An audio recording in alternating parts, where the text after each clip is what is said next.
இப்போ நாங்கள் இருக்கிற வீட்டுக்கு அப்பா அம்மா ரொம்ப நாள் நான் கூப்பிட்டுக்கிட்டே இருந்தேன். மாடியில் வீடு கட்ட போகிறேன்ப்பா நீங்கள் வந்துருங்க அப்படின்னு சொல்லிட்டு நான் அவர் ஒரு 5 லட்ச ரூபா 10 லட்ச ரூபா 8 லட்ச ரூபா கிட்ட வச்சிருந்தாரு. நான் ஒரு 5 லட்ச ரூபா பணம் கேட்டேன்.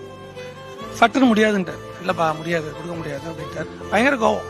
ஸோ அந்த இன்சிடென்ட்டுக்கு அப்புறம் நான் அதை பற்றி அன்னைக்கு மூஞ்சி அடிச்ச மாதிரி நானும் சொல்லிட்டேன். இதுக்கப்புறம் அந்த 10 லட்ச ரூபா என்ன பணம் நீ வச்சிருக்கியோ அதை நான் வந்து என்றைக்குமே அவன்கிட்ட கேட்க மாட்டேன், என் லைஃப் லாங் நான் அதை கேட்க மாட்டேன் அப்படின்னு மூஞ்சி அடிச்ச மாதிரி சொல்லிட்டேன். எங்கள் அம்மாலாம் தவறினதுக்கு அப்புறம் ஒரு நாள் வந்து என் கூட உட்காந்து என் கையை பிடிச்சிட்டு உட்கார வச்சு சொன்னார், இந்த பாருப்பா தம்பி, நான் ஏன் அன்னைக்கு அதை நான் தரமாட்டேன்னு சொன்னேன் அப்படின்னு. அது ஒன்று தான் எனக்கும் அவளுக்குமான ஆதாரம்.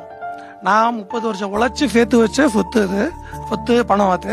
ஸோ அதை நம்பி தான் என் புருஷன் என்னை கைவிட்ட மாட்டான், எந்த கண்டிஷனையும் அவனுக்கு ஒரு மரியாதை இருக்கும்னு நினச்சி வச்சிருந்த பணம் அது.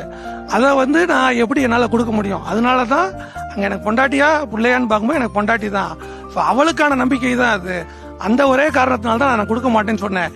இன்னைக்கு அவ இல்ல, நீ என்னை பார்த்து பேக்கிற நம்பிக்கை எனக்கு எப்பயுமே இருக்கு, என்ன வேணா எடுத்துக்கோ நீ அப்படின்னாரு. நான் வேணா கூட என் பிள்ளைகள்ட்ட நிக்கிறேன், என் பொண்டாட்டி வந்து நிக்க கூடாது. அதுதான் காதல். Download ShareChat.